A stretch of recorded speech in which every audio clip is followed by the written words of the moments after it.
what is my overall review?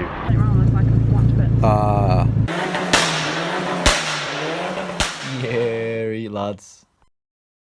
Right, we've got a really highly requested car on the channel today.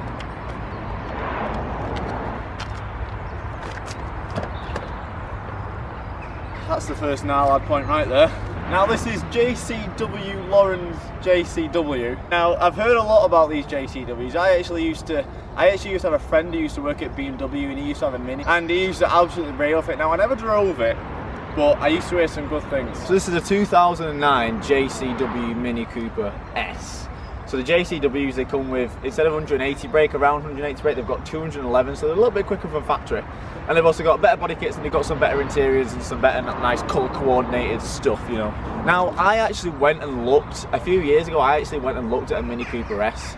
It was a supercharged one, not the turbo one, so it was an R53, and I hated it. So I've not told Lauren this, but what she's got to go up to at the minute is pretty high expectations, to be honest. But from what I've seen, these are a totally different car than the R53, so I'm quite intrigued to see what they're like. So I'm always going to do the interior bits. We're going to talk about quirky things, what I do and don't like, then we're going to take it for a drive. Now this one has actually been remapped. Is it, what is it, what horsepower is it now? 274, okay, she's got it on switchable maps inside the car, which is also good as well. I wish I had that on my Evo, but I don't. So she has got the standard eco, like an eco map. And we've got, she's back mapped the sport button into the high horsepower map, which is 274. So that through a front wheel drive car, it should be pretty fun. I've had a lot of requests recently from the people who watch the reviews as well to bring back the Narlad points. So I'm actually bringing back the Narlad points. And the first Narlad point, as you'll see in the intro, which was not a joke, the doors are an absolute pain to get into. You should feel like you just need to do that and then it pulls, but the latch is so heavy and you got to proper squeeze it. It's like a bloody wrist workout. And then the door itself is just so heavy. So we've struggled a lot getting in and out the doors, and the passenger side, which has not been used as much, is even way more difficult. Difficult to get into. Now as you get in, the interior is way nicer than the R53. When I was sitting in the R53 Cooper S, I kind of felt like they just made a shell full of cheap stuff and just bolted 2 seats into it. And although that's what in theory most cars are like, but it was just too excessively not built well enough in the R53. When I was sitting in the R53, I just kind of, it just didn't feel very nice whatsoever. I kind of like just felt like I was just sitting in 2 crappy chairs on front of a shell made of plastic. Now, on the interior, I just didn't really feel like it was very well connected. Now, the one thing I've noticed, and I don't know if it's annoying me that much, I'll have to see when I'm driving, but the seats, for one of the top spec mini sports that they do, and for one of the fastest minis that they do, the seats are not very hugging. They feel like they just look like just normal comfort seats. At the minute, it's not a huge issue, but I'm going to have to see when I'm driving because they don't feel very hugging whatsoever. Now, one thing I really didn't like about minis is the fact that they put the speedo right in the middle. Now, that I'm really not a big fan of. It doesn't really annoy me that much. It's just something that, you know, I feel like they've tried to be quirky and they've done a good job of being quirky. It's quite nice, to be fair. Now, that isn't what I'm going to point out, really. The speedo's out the way, yeah, whatever, who cares. But I actually really like that they've got the tachometer right in front of you, just there. Now, that's kind of gives it like that race car feel, because that's what you're going to be if you are on track and if you are racing in the way. That's the most important thing, not that. So it's kind of like a silver lining. Yeah, the speedo isn't. I don't really enjoy the speedo being in the middle, but that gives you all that space. The tachometer just be right there in front of you, which is where you want it, right between the wheels. Well, I think that's perfectly placed. So I really like that. Again, I always like comparing steering wheels in the cars because I always find that usually they're always way too big, but this one's actually a really nice size. I really like the suede on the top and the bottom. I wish the suede went all the way around, because on your gripping points, that's where you really want to feel the suede. I'd rather be feeling suede on the gripping point, not leather. But you know, I think it gives it that perfect sort of all-around feel with the suede and the leather. I think it's really nice. I really do like the steering wheel. I think the biggest letdown in the car, and it's definitely going to get a Narlad point, is the entertainment system. The entertainment system is not very nice. Like, these knobs just feel cheap. It's a little bit plastically. Yeah, you've got a DVD in here now with a sat nav, which is awesome, well done, Minute, but you could have just took that new updated version over to here. This looks very well dated, but the good thing to point out about this is I was never a fan of these little knob switches here to put the window up and down, but in the R53s they felt horrible and cheap and felt like they were going to snap every time you touched them. They do feel a lot nicer in this. They do feel a lot more newer and a lot more confident with switching, so they have updated that. But then again, this bit is a big letdown in the whole interior, I would say. But then again, I like how everything is gloss black, all the sides are gloss black. Lauren's put the carbon fibre things in herself. But other than that, the interior is actually a really nice place to be. And she's also got the carbon fibre door handle as well. So you sell them on your website, Lauren, is it? Okay, so what's the website? Kill all chrome, because you're getting rid of the chrome, so you kill it. Yeah, okay, cool, sweet. And then you've also got a YouTube channel as well, yeah? Yeah. And is that you installing your little bits and how-tos? Is that similar sort of thing? Pretty much. Pretty much. Easy as that, innit? So you sell things like the carbon fibre door handles, so these little... What are they called? It's a belt line kit. A belt line kit. It's like a vinyl. And you do the black badges and the petrol cap. So basically you get rid of all the ugly chrome because it's kill all chrome, way. And a lot of cars don't do this. You're actually sat in the car. A lot of cars and a lot of hot hatches in general, they put you on top of the car, and I have no idea why they do that. Like the 500 Abarth, you was so far on top of the car, but in this you're actually really low down in the car, and it feels like a proper sports car, especially with the tachometer right in front of you.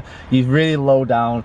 As I've just shut the door, I really like being in here. This is actually really nice to be in. Way different than the R53 Cooper S, way different. So instantly I can tell that this car is they've tried to prioritize that sporty feel where you're sitting really low, the steering wheel's nice and small, you've got the Alcantara on the steering wheel, and you've got the tachometer right in front of you. Now the John Cooper Works actually come with 4-pop brembos on the front, which is always amazing. Obviously they've stuck the John Cooper Works logo on there. Would have rather have the Brembo logo on there, but I'm not sure if they've got brembos on the back. I'm pretty sure they'll just be standard mini calipers on the back, yeah, which they are, but that's fine.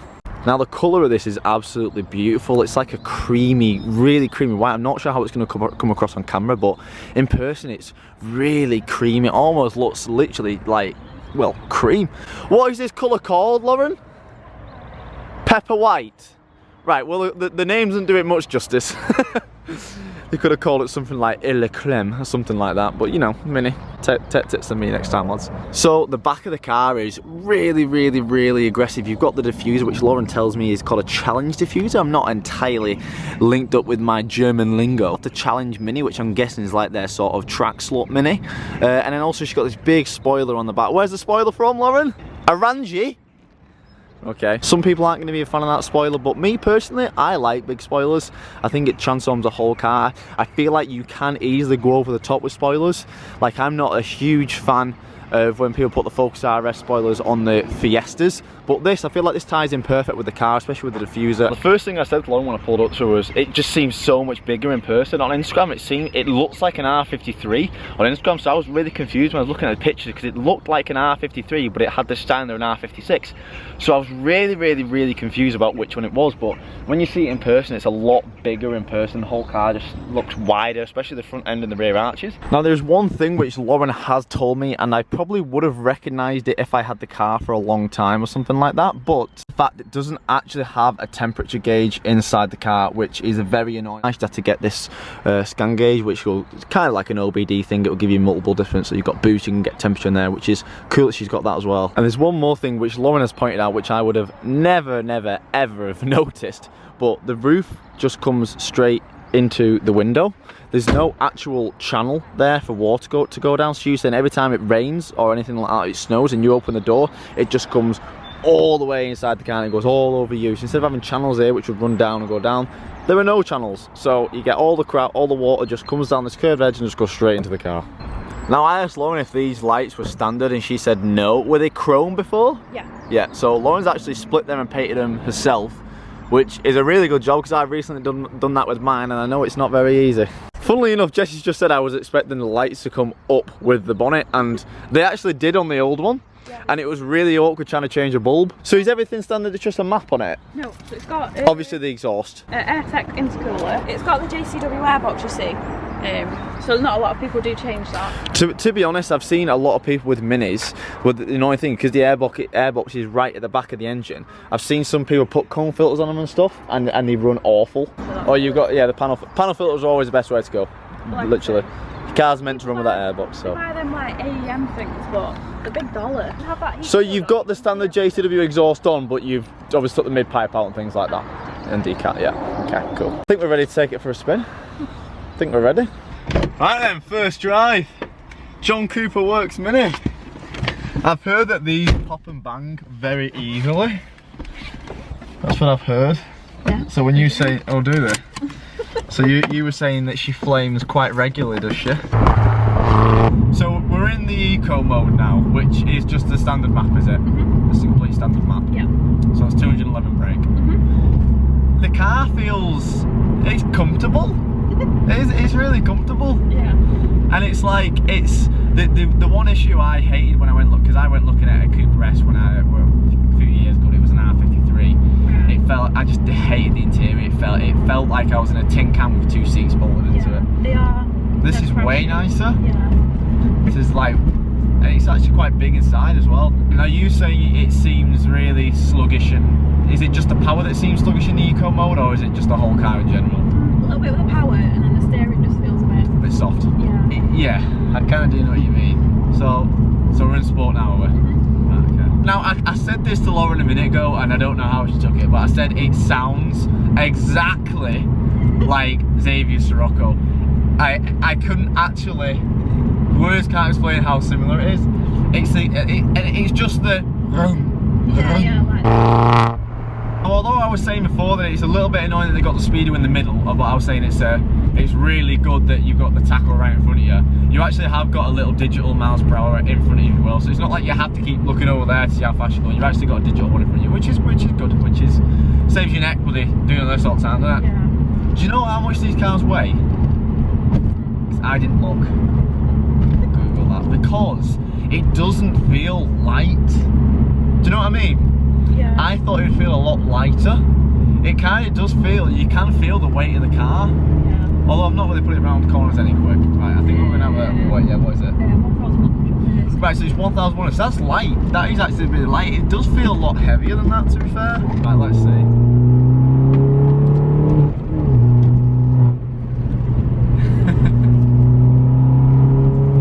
It's kind of like, do you know what it's, do you know what it boosts to? Has it got a boost gauge here? I want to see what it's like in second gear.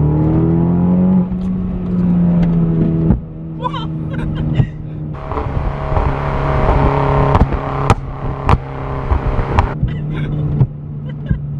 Yeah, it's the same as mine. Like it's a skill you've got to learn, really. Yeah. It's got a hill start as well, which is always good when you're coming from an arsehole clutch to a nice one.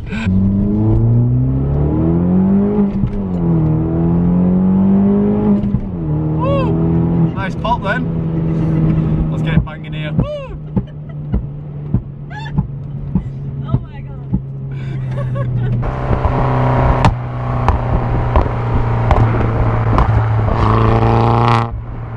The flames are well good. Right, let's get some dirty flames.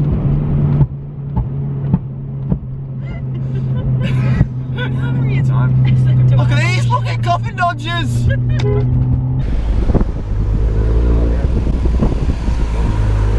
Oh yeah, good one.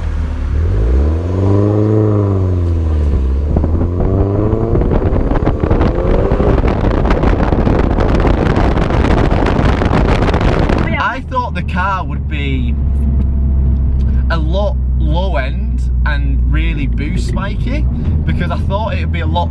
I thought it would feel a lot lighter than it would be. So I thought it'd be really like low endy, high torque, Yeah, but it's not. It's kind of like low torque, but you've got the horsepower at the top end, which is the total opposite of what I thought it would be. Being so light and obviously having a lot of boost, I thought it would just come on so hard and just dead quick, like 3 grand, you just bang bang. And then I thought it'd kind of like taper out the top end, but it's the other way around. It kind of doesn't come on boost hard, but then it gradually goes quicker as you get close to the red line, which is the total opposite of what I thought it would be. So it's so weird for me. At first I got it and I thought, oh, it's not as quick as I thought it would be, but then you just got to just let the revs fly out. What tyres are on it? Kumo. Right, okay. I can kind of see where the tyres are causing a little bit of softness in the steering a little bit. How bad is it? So we've gone over a massive pothole and it's popped the front tyre.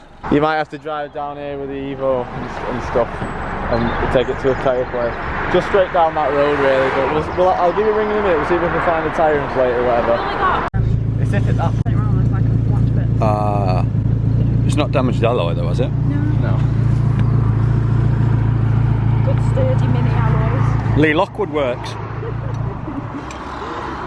One new tyre later, and shout out to Lockwood MOT Centre. They were nice people, and they sorted out with a good price. But one tyre later, we're back, and we're ready to continue the review. Yeah, shout out to me as well, waiting on the side of the road. Fuck me, just the tyres sound. Right, let's continue with the review.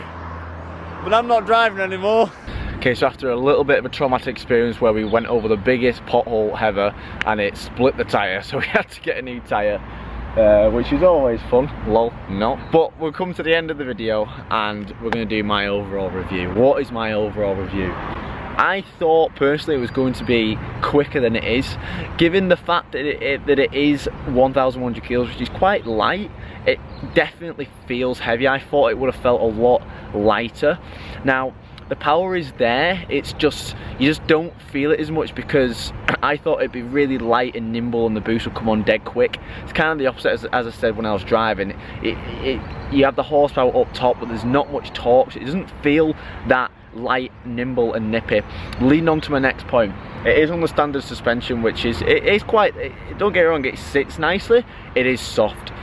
Going over bumps, it's nice going over bumps, and you can definitely feel it in the corners. It does feel a little bit weighty in the corners. I did say to Lauren that she would benefit massively from getting a set of coilovers, or even just a set of lowering springs, to be fair, but you can definitely tell that it's a little bit soft on the suspension side. And it sounds insane, like some of the flames we were getting on the GoPro were absolutely nuts, and personally, I think this is probably the best looking hot hatch of its competition. I really think this is the best looking one, and I think it's got the most character. I really do. And coming from the R53, obviously that's the last one that I have looked at and stuff, it's miles ahead of it. Obviously it has its nitpicks, but I really do like this car. I think it is really nice. I just wish it felt lighter. I can imagine if you take a lot of weight out the car, it would feel, you would get that sort of lighter sensation. Take those back seats out, because there are a lot of things in there which is a lot more luxurious than the R53, which would make it a lot heavier. But you can definitely tell that this is where the German side of the Mini has took over, and it's got that safe sort of not going to kill you speed, if you get what I mean. Where if you get a lot of old style Jap stuff, it's, oh my god, this is going to put me into a ditch feel, where this is like safe speed, which is always good because you know you're not going to die. But at the end of the day, it's kind of nice to have that rigorous feeling of the fact that you know it's dangerous every time you go out on it. BMW, you can tell that this is pretty much their Mini, as it's not slow, it's fast, but it's that safe fast. Noise wise and feeling wise, it's good fun. It really is good fun, and it's bloody beautiful. So thanks for watching, lads. I hope Lauren is happy with this review, and I'll see you next time.